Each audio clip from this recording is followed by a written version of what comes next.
want to talk about today on-chain fundamentals. How do you think about different projects, different networks, different tokens? Walk through it. Not all of it, but we're going to walk through some of it. I'll show you some of the tools that I use. All right, let's get into it. Before the show, one of the things that you had mentioned to me was you were kind of curious about, I hope I'm not just putting words in your mouth, like making like, what the hell, I didn't say that right. But we were talking about how to maybe analyze different projects, different blockchain networks. How do you think about one over the other, right? Like high level, you have a lot of different themes, different things that are happening in the space. You know, when I look at kind of some of the current themes, you've got decentralized physical infrastructure. We'll get into those weeds one of these days, but that's a theme. Decentralized physical infrastructure. You have real world assets. An example of real world asset would be US dollars on chain, probably the biggest real world asset, stable coins. We overlook that when we talk about real world assets. Everybody wants to jump into like credit instruments and debt on chain. Right. You're seeing money market funds move on chain. So you have that. Real world assets is a theme. Interoperability, scalability. There's a lot of themes. AI, for example, right? And so then, Flower Power can hear us. Oh. Yes. Saul cannot hear us. Saul, we're going to get that figured out. Okay. But when you look at those different themes, there's a lot of projects. Okay. Right. If I take real world assets, there's probably 3 or 4 more prominent tokens that you can buy. Whether that's through a centralized exchange, you can do it right through the tastycrypto wallet, do it directly on chain through a decentralized exchange. But how do you think about these different projects, right? I think we'll stick with real world assets. Yeah. So real world assets, a couple tokens that come to mind. Maple Finance, Goldfinch, Ondo. There's other kind of, I wouldn't say they're not derivatives necessarily, but other ways to probably express that view. But let's say you've got 3 projects. You might think about these as 3 different companies, right? There's companies that are involved in AI in the traditional sense, right? Okay. Which one do I invest in? Microsoft is doing this. NVIDIA is doing that. Oh, Apple might be doing something too, right? And so there's a way that you can kind of analyze these things from a fundamental perspective, but they have larger businesses and they've been around for a while. So it's a bit easier to do and you're not going to analyze them just off of one thing. Sure. But when it comes to some of these protocols, some of these projects that are still in their kind of early days, I suppose, there's a few different tools out there that I like to use that I'm going to show you today. Awesome. That'll give us just a sense of more of an overview, kind of what's happening with them, right? And it's not the end all be all. It's not something where, oh, at this exact point in time, because there's only X amount of users in this project, it's worth this or it's worth that, or it isn't going to work or it is. It's just a snapshot, but it does give you some understanding of a little bit more of what's happening other than like the prices going up or down, right? Exactly. And yeah, right now you can't just look at prices and immediately point out who's the outperformer from like a technological perspective because everything's trading sideways. But yeah, when you have this environment, what are you looking into? Because people are still working on all this stuff. Yes. Regardless of the market price action. But yeah, what are the tools? What are we looking at?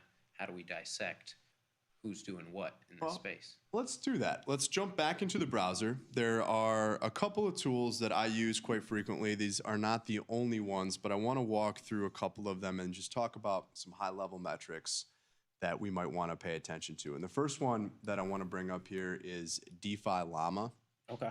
We've touched on this on the show before. The other one I want to look at is Token Terminal. And so when we start with Defi Llama, the default view they're going to give you here is looking at kind of an overview of the marketplace and total value locked across a variety of different chains. But let's just say that we want to compare something like Ethereum to Solana. Okay.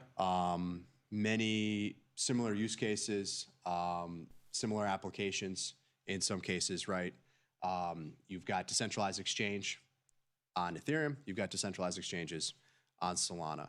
But when you're thinking about these two things, and clearly Ethereum's market cap is much, much bigger than Solana's. Right now. Yes, Ethereum's market cap is like 300 billion and Solana's market cap is somewhere closer to 70 billion.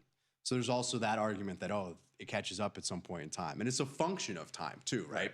Like Bitcoin's been around much longer than Ethereum. Ethereum's been around much longer than Solana, et cetera, et cetera. So maybe you see that kind of play out as we get further down the road. That said, one of the ways that you can start to look at this is just simply total value locked on chain. Now, this is not the only metric by any means, but it's a good starting point. So if I look at total value locked on Ethereum, so this is crypto in dollars, that's in smart contracts, it's been spot deposited, used as collateral, but in some way is participating across the chain in all these different DeFi applications or protocols, okay?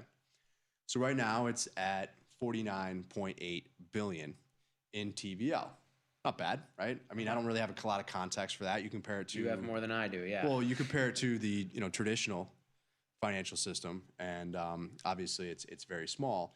But when I look at TVL on Solana, I could see that it's only 4.9 billion. So it's 10 times larger than Ethereum.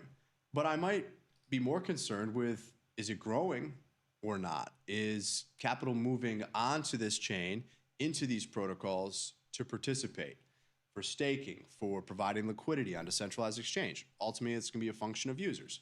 Now, there could be just a few big users, but presumably it's a lot of users in terms of when it's growing. We can look at active addresses on chain.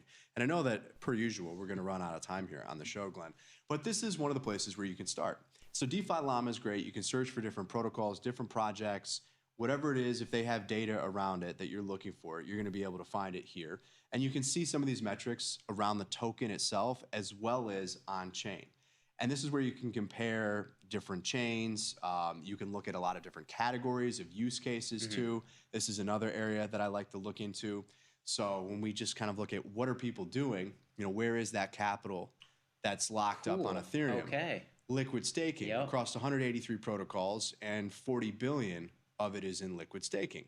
So at the end of the day, the majority of TVL here is in locked. Staking. It's locked. Yes. It really is.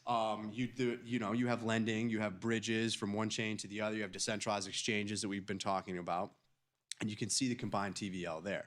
But before we run out of time, I want to show you Token Terminal, because this is another way to get a great view of specific projects. Let's just really quickly look at those real world asset projects we talked about. We'll just compare two of them here so you can get a sense of how to use this, and I encourage everybody else to poke around a little bit.